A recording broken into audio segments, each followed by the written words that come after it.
Hey everyone, Simply Zoological here, and welcome to the channel if you're new. If not, then thanks for joining me again for another episode of Saguaro Sanctuary. In today's video, as you can probably tell, we will be building a walkthrough exhibit for the local kangaroos and wallabies that have resided on Saguaro Sanctuary's land for many decades.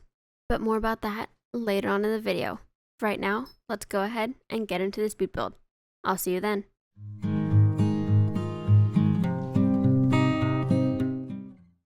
Hey everyone, before we get into the video, I would just like to say thank you for watching, and I hope you enjoy the video.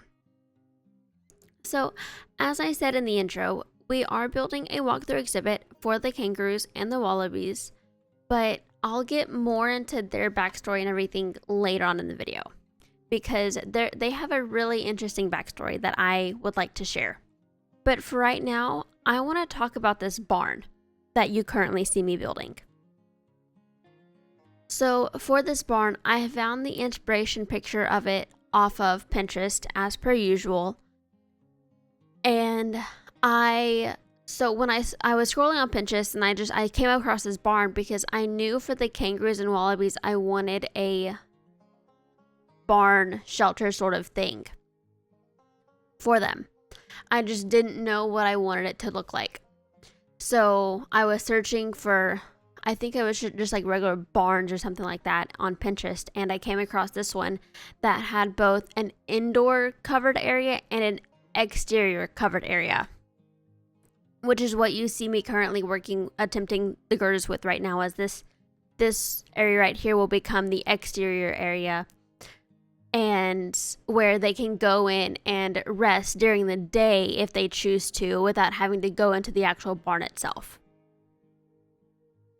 But I also would like to point out that the layout that I'm currently picturing in my head right now as I'm building this is not the same layout that I end up with in the end result. And quite frankly, I love the end results layout much better than the original layout I was going to go with. Because the interior barn, the picture that I was looking at, the interior looked like it had like sliding doors and like separate stalls, as if it was kind of a horse barn. But I didn't really want originally I was going to copy it one for one. But then I got to thinking, I'm like, kangaroos aren't gonna go into stalls at night, and much less with the backstory that I've given them, they most likely won't even sleep here at night anyways. Or very few of them will, if that. And so I decided to just make the interior completely open, where they can go in and just lay anytime throughout the day that they choose to. And I also gave the keepers an implied habitat entrance area.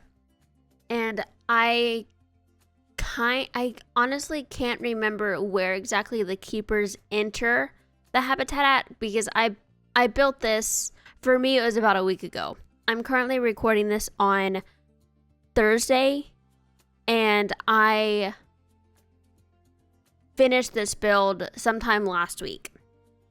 So it's been a while since I've been in this zoo and I've looked at it. So I can't exactly remember where the keepers actually enter the habitat, but I know that they can explore the habitat, I'm pretty sure. But anyways, that's a little bit about the barn itself. And now it's time to work on the interior of the barn. And with this, like I said earlier, the interior has been completely redone from what you previously saw, because the habitat that sits directly behind this barn is the little penguin, which they have a barn as well. And once I got done with the shell of this barn, I looked at the little penguin barn, and to me, I couldn't stand how much better this barn was than the little penguin barn. So I went and redid the little penguin barn and added in a passageway from the kangaroo barn to the penguin barn. So that's why the interior has been basically rehauled, and now it's time to start cluttering up the staff backstage area, which is what you saw me fencing off just a second ago. As you can see, the staff do use the barn itself to get into the actual habitat, so the staff can actually enter the barn from the kangaroo side, but they can't enter it from the keeper side.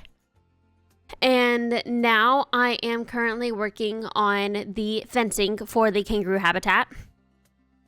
And for this fencing, I just used the Australian corrugated wood panels, the mesh pieces, and the stained Indonesian wood.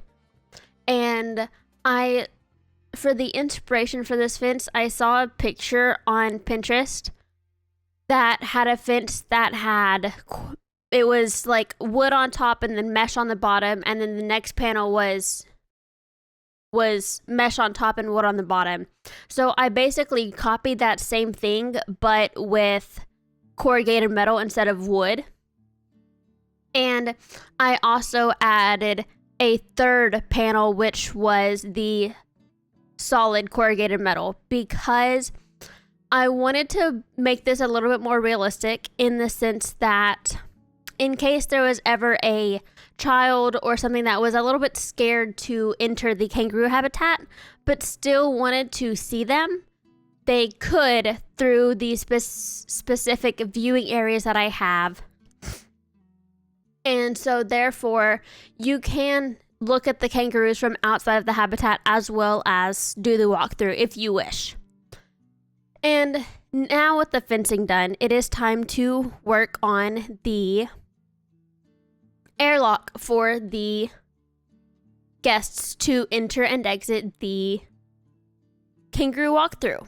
And so now that we're at this point, while we're watching this, I'm going to go ahead and tell you a little bit about the kangaroo and the wallabies backstory. So the kangaroo and wallabies, like I said in the intro, they have lived on this land for many decades.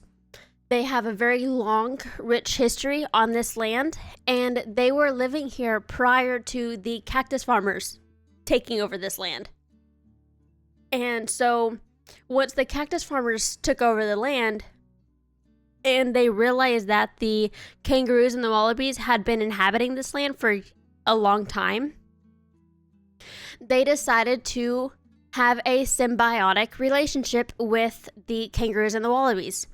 Where, if you don't know what that means, a symbiotic relationship is a relationship between two species or two different things where both sides get something good out of it.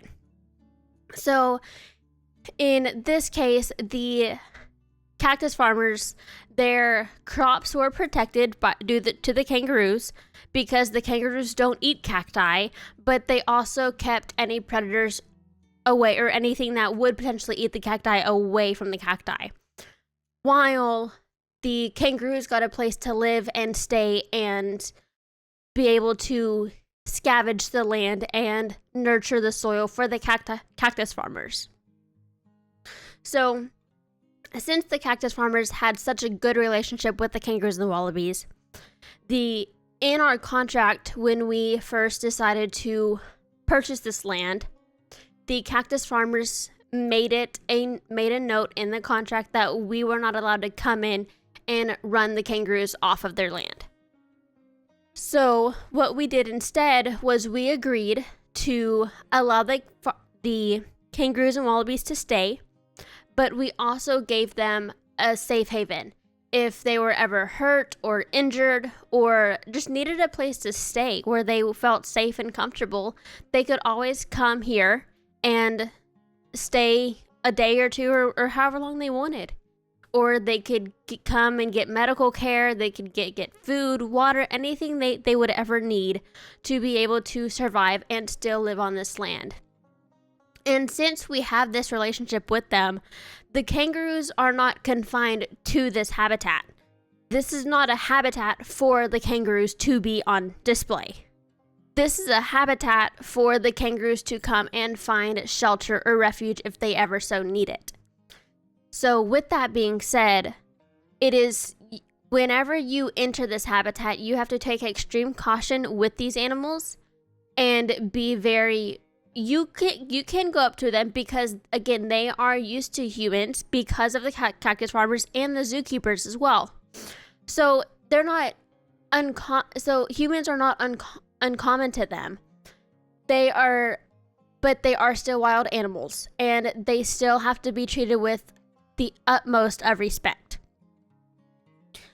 So that's their backstory. And with that being said, that also leads me to say that we have 10 kangaroos and 10 wallabies. 1 male of each, and the rest are females. So please leave any and all name suggestions down in the comments below. That way we can give these guys some names. And now you can see me working on what I would consider to be a food stall, where you can, if the kangaroos are in a good mood and if the kangaroos are here that day, then you can come buy some food for a small price, and you can feed the kangaroos or the wallabies if you choose. And so for this food stall, it is not functional by any means. There's not an actual stand or anything in there. It's literally just the Indonesian stand, or the Twilight wood pieces, I believe is what I used for this. And then I used the new marquee pieces that I used those for the roof. And then I also used the new Zookeeper's Animal Pack rope to attach the sign to the stand. And we do have 2 of these. We have one somewhat close to either entrance because there are 2 habitat gates, or 2 guest gates, so the guests can enter on one side and exit on the other. Because this zoo is really a big circle, you can walk either way. Coming into the zoo, you can go either way and see every habitat by following the path. So I continued that with this build, and I allowed for you to enter on either side of the habitat and still be able to end up on the other side to see the animals you might have missed. And now that that's been said, we are now coming to a close. I think all we have left is to decorate the stand itself, and then it's time for the foliage, which you see me placing the rocks down currently, and then it will be on to the actual planting and trees and all that kind of stuff here in a minute. And I would also like to say really quickly that I myself am extremely proud of how this turned out. I think this has definitely been one of the best, bigger, more open builds that I've done. Like I've said in previous videos, I have always sort of struggled with very open areas and builds, and I think I used the space in this one very wisely. And I'm extremely happy with all the sightlines that you have in this build. And with that being said, I'm going to go ahead and sign off. We have just a couple of minutes left of foliage work, and then it's on to the cinematics. So please, again, if you would like to, please make sure to leave a like and subscribe to the channel. It helps me out. It helps the channel out. And also make sure to leave your name suggestions for our kangaroos down in the comments below, and wallabies as well. But anyways, I'm going to go ahead and hop off. I hope y'all have a great rest of your day, and I'll talk to you later. Bye.